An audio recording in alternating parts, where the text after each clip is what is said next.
नमस्कार, मी अश्विन बापट. पैसा झाला मोठामध्ये आपल्या सगळ्यांचं मनापासून स्वागत. पैसा झाला मोठामध्ये आज आपण शेअर मार्केटमधल्या घडामोडींवर एक नजर टाकणार आहोत.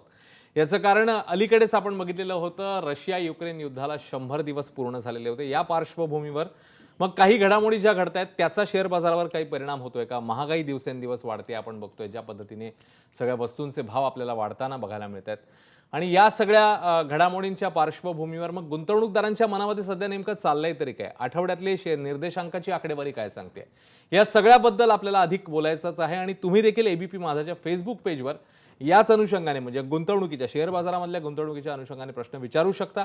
आणि या सगळ्याबद्दल आपल्याला अधिक मार्गदर्शन करण्यासाठी आपल्या सोबत आहेत आपले गुंतवणूक सल्लागार निखिल नाईक सर. त्यांचं स्वागत करूया. सर, जसं मी म्हटलं की थोडंसं म्हणजे आपण आकडेवारी तर बघणारच आहोत, पण गेला आठवडा किंवा गेले 15 दिवस बघून म्हणजे आता आपण बरोबर जवळपास 2022च्या मध्यावर आलेलो आहे, जून महिना सुरू झालेला आहे. तर तुमचं ऑब्झर्वेशन काय आहे गेल्या 15 दिवसांचं घडामोडी बघता? नाही अश्विन, गेल्या 15 दिवसांचा आपण जर विचार केला तर नक्कीच मार्केट्सनी चढउतार बघितलेत आणि कुठेतरी मार्केट्स घसरत होते, परत वरती येताना आपल्याला दिसत आहेत. मला नाही वाटत याच्याहून जास्त असा कन्फ्युजिंग पिरियड आपल्या गेल्या 2-1 महिन्यामध्ये आपण बघितला असेल शेअर बाजारासाठी. बऱ्याच घडामोडी होतात आणि ह्यातनं एखादं डायरेक्शनल काय होऊ शकतं हे सांगणं सध्याच्या स्थितीमध्ये थोडंसं कठीण आहे. बरोबर. तर आपण सुरुवात केलेली आहे विषयाला आणि आता आपण आधी पहिली आकडेवारी बघूया, गेल्या आठवड्यातली काय सांगते आणि मग पुढे जाऊया. ही आकडेवारी आहे शेअर बाजारातली गेल्या आठवड्यातली. सोमवार 30 मे 55,925 सेन्सेक्सची आकडेवारी आहे. मंगळवारी 55,566, बुधवारी 55,381, गुरुवार 55,818 आणि शुक्रवार 3 जून 55,759. निखिल नाईक सर, हे आकडे बघता तुमचं पहिलं ऑब्झर्वेशन काय? येणारा सोमवार काय घेऊन येऊ शकेल गुंतवणूकदारांसाठी? अश्विन, येणारा सोमवार काय करू शकतो हे कोणालाही सांगणं कठीणच आहे नक्कीच. आणि जनरली आपण बघतो की US मार्केट्स जे होतं रात्री त्याचा परिणाम आपल्याला होताना दिसतो. पण मला असं वाटतं की हे एक आठवड्याची आपण आकडेवारी बघत आहोत, पण गेल्या वर्षभराची जर आपण आकडेवारी बघितली तर साधारणतः आपण एक 7-1% आसपास BSE सेन्सेक्सने रिटर्न दिलेत वर्षभरामध्ये गेल्या. आणि मला असं वाटतं त्या कॉन्टेक्स्टमध्ये आपण बघितलं पाहिजे की कुठेतरी मार्केट्सनी कन्सॉलिडेशन होताना आपल्याला दिसत आहे. चांगल्या कंपन्या जे आहेत त्यांचे भाव स्थिर राहताना दिसले, किंवा काही कंपन्यांमध्ये आपण गेल्या वर्षभरात किंवा 6 महिन्यात सप्टेंबर-ऑक्टोबर नंतर परदेशी गुंतवणूक संस्थांनी फार मोठ्या प्रमाणावर विक्री केली आणि त्याचा फटका मोठ्या कंपनीज लार्ज कॅप स्टॉक्सना नक्कीच बसला. आणि त्याचबरोबर मला असं वाटतं की ते कुठेतरी सेलिंग आज ना उद्या कधीतरी ते थोडं आपल्याला थांबताना दिसू शकतं आणि तिथे कुठेतरी स्थिरता येऊ शकते. मात्र गेल्या वर्षभरात असं होतं की कुठलीही कंपनी जर ग्रो होत असेल तर त्याला कितीही प्राईस द्या, आणि ते कुठेतरी आपण चेंज होताना बघतो आहोत.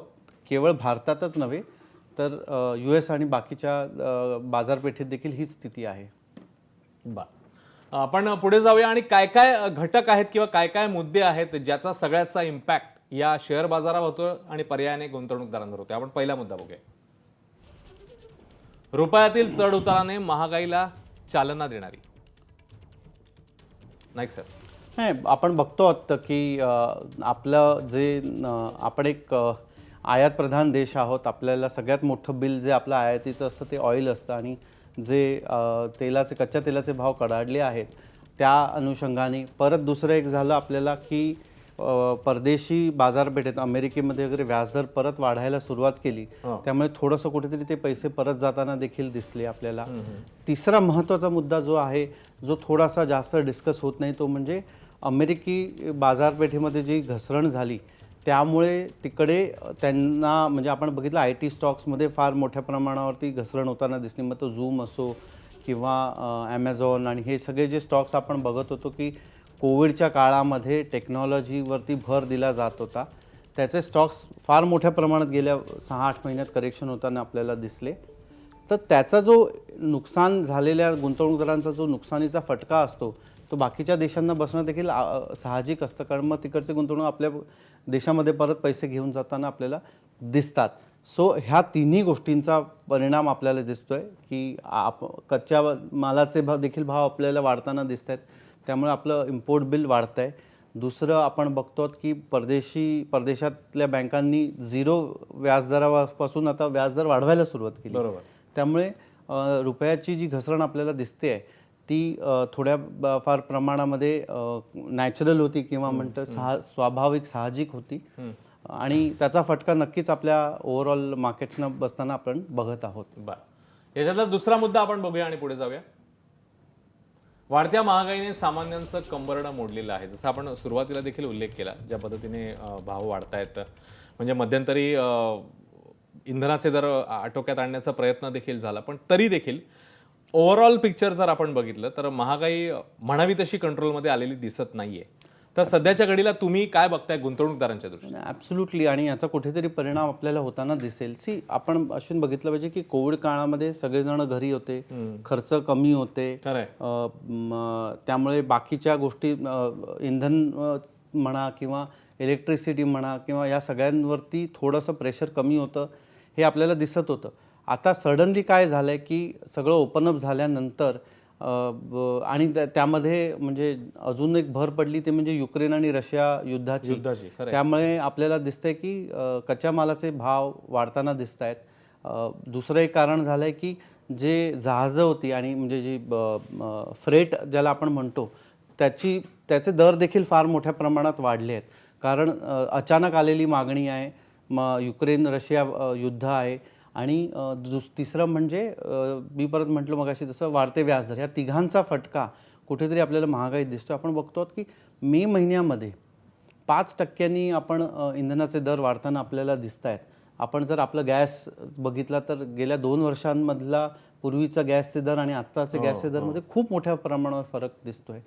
मी कधी म्हणजे गेल्या 15-20 वर्षांमध्ये बिझनेस चॅनल्सवरती असं कधी ऐकलं नव्हतं की खाण्यापिण्याच्या वस्तूंचे भाव म्हणजे भाजीपाल्याचे भाव आज दर डिस्कस केले जात आहेत की कसे त्याचा प्रत्येकाला बसतोय. तो हे रिअल आहे महागाई आणि येत्या काळामध्ये आपल्याला थोडंसं एक आशा बाळगूया की हे लवकर सुरळीत होईल, पण नक्कीच त्याचा परिणाम आपल्याला दिसतो आहे सध्या. खरं. याच्यातला आणखी एक महत्त्वाचा मुद्दा आहे, तोही आपल्याला पाहायला हवा. तो कोणता आहे तो बघूया.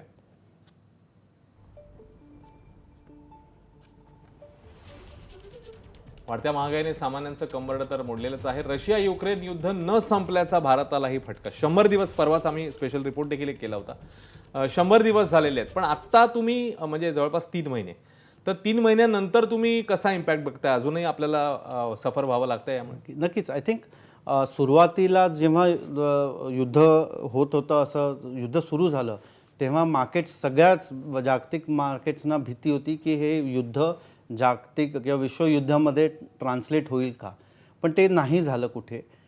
त्यामुळे मार्केट्सला दिलासा मिळाला. पण त्यातनं दुसऱ्या ज्या गोष्टी आहेत म्हणजे मग ती म्हणजे अन्नधान्याचा पुरवठा असो, फर्टिलायझर्सचा पुरवठा असो किंवा बाकी ज्या गोष्टी आहेत जे युक्रेन आणि रशिया दोन्ही सपोर्ट करत होते, बाकी देशा म्हणजे निर्यात करत होते, त्याचा फटका त्या आयाती देशांना नक्कीच पडताना दिसतोय. त्यातल्या त्यात भारत म्हणजे आपला देश त्यातनं थोडा आयसोलेटेड राहिलेला आहे, कारण आपलं जे आपण ज्या प्रमाणावर अवलंबून होतो तेवढा फटका आपल्याला बसणार नाही बाकीच्या देशांपेक्षा. मात्र नक्कीच आपल्याला हे काय होतं आहे ना, आता सध्या जसं मी मगाशी म्हटलं की कोविड नंतर ओपन झालेली मार्केट्स, लोकांना ट्रॅव्हल करायचं आहे, सडनली प्रोडक्शन वाढवायचं आहे, जे काही उरलेल्या डिमांड्स होत्या त्या सगळ्या पूर्ण करायच्यात आणि मग त्यामध्ये युद्ध, त्यामुळे निर्माण झालेली टंचाई, ह्या सगळ्याचा भार आपल्याला कुठेतरी पडताना दिसत आहे. खरं. पुढचा मुद्दा घेण्याआधी सर काही प्रश्न येतात आपल्याला, ते घेऊया. रवींद्र भोजने असं विचारतात की पुन्हा एकदा कोरोनाची आकडेवारी वाढत चाललेली आहे, तर येणाऱ्या काळामध्ये याचा मार्केटवर काही इम्पॅक्ट होऊ शकतो का? नेक्स्ट वीक किंवा 1 महिन्याचा पिरियड जर आपण बघितला तर. रवींद्रजी, इनफॅक्ट जर असं काही होणार असतं ना, आपण बघितलं होतं की लॉकडाऊन जो आहे, आणि एक लक्षात घ्या की कोरोना जी हे एक वैश्विक संकट होतं आणि मानवतेवरचं संकट होतं, त्यातनं आपण बाहेर चांगल्या रीतीने आलो. त्यावेळेला मात्र मार्केट्स डबल झाली. ह्या बाहेर पडताना देखील मार्केट्स डबल झाली, कारण मार्केट्स कुठेतरी फॉरवर्ड लुकिंग असतात. त्यांना कुठेतरी अपेक्षा होती की यातनं आपण नक्कीच बाहेर निघू. इनफॅक्ट आपण जर बघितलं तर मार्च 2020 मध्ये मार्केट्स 35% खालती गेली होती 15 दिवसांमध्ये, कारण कुठेतरी मार्केट्सला लॉकडाऊन किंवा त्यातनं कोरोनाचं संकट आहे याची चाहूल म्हणा किंवा ते फॅक्टर करत असतात, डिस्काउंट करत असतात. सध्या ज्या लेवलचे मार्केट्स आपण आहेत त्यातनं मला नाही वाटत की कुठे मार्केट्सनी ते डिस्काउंट करताना दिसतंय की कोरोनाचा वाढता प्रादुर्भाव परत मार्केट्सला इम्पॅक्ट करेल असं मार्केट्स बघत नाही आहेत, असं माझं मत आहे. And I can be absolutely wrong also. बरं, अतुल असं विचारतायत की मग सध्याची स्थिती बघता जे तुम्ही सांगताय आणि कोरोनाचं जे आपण म्हणतोय की ज्या पद्धतीने आकडेवारी वाढते, तर मग शेअर मार्केटसाठी आता गुंतवणूक करणं योग्य आहे का वेटिंग गेम खेळावा, असं त्यांचा प्रश्न आहे. ॲब्सोल्युटली. आपण ऑक्टोबरमध्ये जर बघितलं असेल अतुलजी की आपण सातत्यानं आपल्या गुंतवणूकदारांना सांगत होतो की IPOजपासून थोडंसं दूर राहिलं पाहिजे आणि बरेचसे IPOज जे गेल्या वर्षी आले होते त्या 60% डिस्काउंटनी येताना आपल्याला दिसत आहेत. गेल्या वर्षी जे मार्केट्समध्ये एक्साइटमेंट आली होती त्यामुळे प्राइसेस वाढलेल्या होत्या, त्या कुठेतरी आता करेक्शन होताना आपल्याला दिसत आहेत. माझं असं मत आहे की येते काही वर्षभर आयदर करेक्शन अजून होऊ शकतं मार्केट्समध्ये किंवा पुढचे 1-1.5-2 वर्ष मार्केट्स कुठेही मूव्ह होणार नाहीत, असं होऊ देखील शकतं. मात्र ॲज अ कंट्री म्हणजे जेव्हा जेव्हा काही क्रायसिस निर्माण होतात ना, मग आपण पूर्वीच्या काळी जपान बघितलं असेल किंवा त्याच्यानंतर चायना आहे, नवीन देश कधी कधी उदयाला येताना आपल्याला दिसतात. ह्या वेळेला भारताला ती खूप चांगली संधी आहे. ह्यातनं आपण येऊ की नाही वेळच ठरवेल. मात्र मला असं वाटतं की पुढचे 1-1.5 वर्ष कदाचित आपण मार्केट्स कुठेही मूव्ह होताना दिसणार नाहीत किंवा करेक्शन होताना दिसेल आणि ही एक चांगली वेळ असू शकते तुम्हाला गुंतवणुकीची. हाच जर प्रश्न तुम्ही गेल्या वेळी ऑक्टोबरमध्ये आम्हाला विचारला असता किंवा विचारला देखील होता तेव्हा आपण सांगत होतो थोडं सावधतेने गुंतवणूक करणं आवश्यक आहे. सध्या तुमच्या अपेक्षा माफक ठेवून तुम्ही गुंतवणूक केली, समजा तुमची अपेक्षा आहे की पुढच्या 1 वर्षात मार्केट्सनी 15% रिटर्न द्यावेत, तर माझं म्हणणं असेल की अपेक्षा माफक ठेवा. ही वेळ म्हणजे गुंतवणूक करण्याची आहे, गुंतवणुकीपासून पाठ फिरवण्याची नक्कीच नाही. खरंय. पुढे जाऊया आपण, आणखी एक प्रश्न घेऊया सर. नवनाथ रायकर असं विचारतायत की दीर्घकालीन रेग्युलर गुंतवणुकीच्या दृष्टीने शेअर्सच्या SIP मध्ये मग गुंतवणूक करावी का प्रचलित पोस्ट ऑफिसच्या योजनांमध्ये, आत्ताची स्थिती बघता तुम्ही काय गाईड करा? नाही, ॲब्सोल्युटली. म्हणजे बघा कसं आहे की तुमचे 2 वर्षाचे जी रिक्वायरमेंट आहे ती तुम्ही रिकरिंग डिपॉझिट बँकेच्या करू शकता, पण तुमची 5-7 वर्षाची जी रिक्वायरमेंट आहे ती नक्कीच तुम्ही SIP मध्ये चालू ठेवू शकता.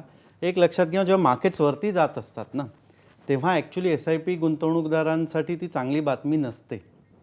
काय होत असतं की तुमची ॲव्हरेज प्राईस देखील वरती जात असते.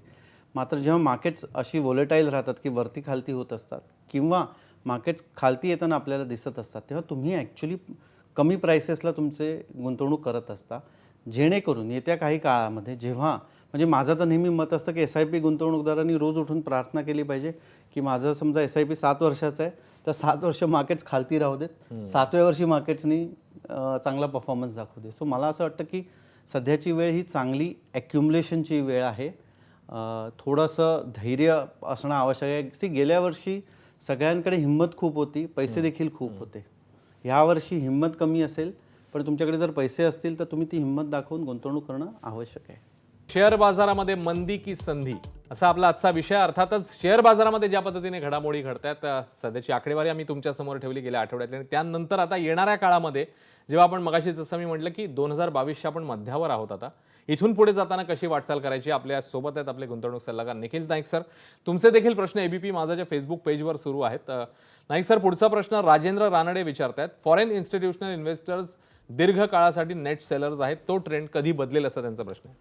नाही, जसं मगाशी मी म्हटलं की एक भारताला संधी आहे नक्कीच. आपण गेल्या वर्षभराचा डेटा बघितला तर साधारणतः परदेशी गुंतवणूकदारांनी 2 लाख करोडच्या आसपास विक्री करताना आपल्याला दिसतंय. साधारणतः 31,000 करोडचा ची विक्री होते.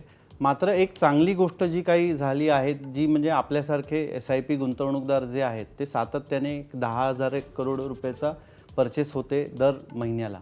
आता ह्यामध्ये वेळच ठरवेल की ह्यामध्ये सुज्ञ कोण होतं ते, पण मी बघितलं आहे माझ्या गेल्या काही करिअरमध्ये की जर तुमच्याकडे 10 वर्ष 12 वर्षाचा वेळ असेल आणि भारत आत्ता देखील आपण बघतो की अजूनही ग्रोथ स्टोरी इंटॅक्ट आहे भारताची, तर आपल्याला नक्कीच त्याचा फायदा होऊ शकेल. राहिली गोष्ट हे रिव्हर्स कधी होईल, म्हणजे FIS परत कधी येतील, तर आपण एक बघितलं पाहिजे की ब्रिक कंट्रीजमध्ये ब्राझील, रशिया, इंडिया आणि चायना ह्या 4 इमर्जिंग मार्केट्समध्ये गुंतवणूकदारांचा, परदेशी गुंतवणूकदारांचा कल असायचा. ब्राझील हे कमॉडिटी प्रधान असा देश आहे, त्यामुळे तो थोडासा नेहमीच वोलटाईल राहिलेला दिसला आहे. रशिया नक्कीच आता सध्या गुंतवणूक करणं देखील पॉसिबल नाही आहे त्यांना. चायना गेल्या काही वर्षांमध्ये तेवढं फेवरेबल राहिलेलं नाही आहे, म्हणजे फेवरेट राहिले नाही आहेत परदेशी गुंतवणूकदारांचे. तर राहता इंडिया. सो नक्कीच त्याचा फायदा भारताला होताना दिसेल. जेव्हा इंटरेस्ट रेट्स थोडेसे परत नॉर्मलला येतील किंवा ही परिस्थिती पूर्वपदावर येईल, इन्फ्लेशन थोडं कंट्रोलमध्ये येताना दिसेल, तेव्हा परत आपल्याकडे भारतामध्ये रिव्हर्सल होण्याची नक्कीच चान्सेस आहेत. त्याची 3 महत्त्वाची कारणं आहेत. एक म्हणजे आपल्याकडे जी डोमेस्टिक म्हणजे घरगुती आपली डिमांड जी आहे, आपलं जे यंग पॉप्युलेशन आहे आणि डिमांड आहे ती खूप स्ट्रॉंग आपल्याकडे आहे. दुसरं म्हणजे आपलं कॉर्पोरेट गव्हर्नन्स किंवा पारदर्शकता जी आहे ओव्हरऑल कम्पेअर्ड टू चायना ती खूप चांगली आहे. आणि तिसरं महत्त्वाचं म्हणजे गुंतवणूक करणं आणि घेऊन जाणं परत तेवढंच सोपं आहे किंवा इतकं कठीण नाही आहे परदेशी गुंतवणूकदारांसाठी कम्पेअर्ड टू अदर कंट्रीज. बऱ्याच प्रमाणात पॉलिटिकल स्टेबिलिटी बाकीच्या जी स्टेबिलिटी आहे ती आपण बघितलेली आहे. सो ह्या सगळ्या कारणांमुळे आपण नक्कीच फेवरेट होऊ शकतो. मात्र थोडंसं इन्फ्लेशन कंट्रोलमध्ये येणं, व्याजदर स्थिरावणं जागतिक बाजारपेठेमध्ये आवश्यक आहे. खरं आहे. आणखी एक प्रश्न आपल्याला आलेला आहे, तो आहे महागाई वाढत असून सुद्धा काही FMCG कंपन्यांच्या शेअर्सच्या किमतीत म्हणावी तशी वाढ दिसत नाही आहे, तर मग काय करायचं? नक्कीच 2 कारणं आहेत ह्याच्यामध्ये. एक तर काही FMCGचे प्राइसेस वाढलेले होते. तुम्ही गेल्या काही ह्याच्यामध्ये त्याचे प्राइसेस वाढले होते. काही FMCG आता आपण बघतोय आणि मी कंपन्यांची नावं घेणं प्रिफर करत नाही, पण 8-10 वर्ष किंवा 5-7 वर्ष न ग्रोथ दिलेल्या FMCG कंपनींची ग्रोथ आता परत होताना आपल्याला दिसते. गेल्या 3-4-5 वर्षांमध्ये आपण एक बघितलं की ESG जी थीम असते, म्हणजे पर्यावरणासाठी म्हणजे जे काळजी घेतात अशा कंपन्यांची थीम चालली होती, पण आता ते परत रिव्हर्सल होताना आपल्याला दिसतंय. दुसरं एक कारण ह्यामध्ये नक्कीच असू शकतं, म्हणजे जर तुम्ही WPI म्हणजे होलसेल प्राईस इंडेक्स बघितली तर कच्च्या मालाचे भाव आपल्याला 15% वाढताना दिसत आहेत. मात्र किरकोळ वस्तूंचे भाव 6-7% वाढताना दिसत आहेत. ह्याचा अर्थ काय आहे, तर ह्या कंपन्या जे कच्च्या मालामध्ये जी वाढ होते ती तेवढ्या प्रमाणावरती ट्रान्सलेट करू शकत नाही आहेत, असं देखील होऊ शकतं. सो मला असं वाटतं की येत्या काही काळामध्ये ही पूर्वपदावर येईल परिस्थिती आणि मग hopefully we will see a difference. खरं आहे. अगदी शेवटची 30 सेकंद आहेत. 3 महत्त्वाचे मुद्दे आपण पुढे जाताना जे लक्षात ठेवायला हवेत पुढच्या 15 दिवसासाठी. एक, अपेक्षा माफक ठेवा शेअर बाजारातनं. दुसरं, करेक्शन किंवा टाईम करेक्शन फ्लॅट राहणं अगदी पॉसिबल आहे. आणि तिसरं सगळ्यात महत्त्वाचं म्हणजे हे सगळं असून देखील ही एक उत्तम वेळ येऊ शकते पुढचे 6 महिने वर्षभर तुम्हाला ॲक्युमुलेट करण्यासाठी तुमची गुंतवणूक, जेणेकरून पुढच्या 5 वर्षात त्याचा तुम्हाला चांगला फायदा होऊ शकतो. सो जसं नाईक सरांनी सांगितलं, स्थिती येणाऱ्या काळामध्ये नक्की सुधारू शकते, प्रोव्हाइडेड तुम्ही नीट अभ्यास करून गुंतवणूक कराल आणि पूर्णपणे निराश न होता सावध पावलं टाका.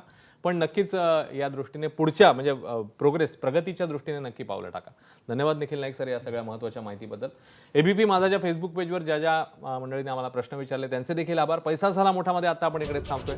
पुन्हा भेटणार आहोत पुढच्या आठवड्यामध्ये नव्या विषयासह. पाहत राहा ABP माझा.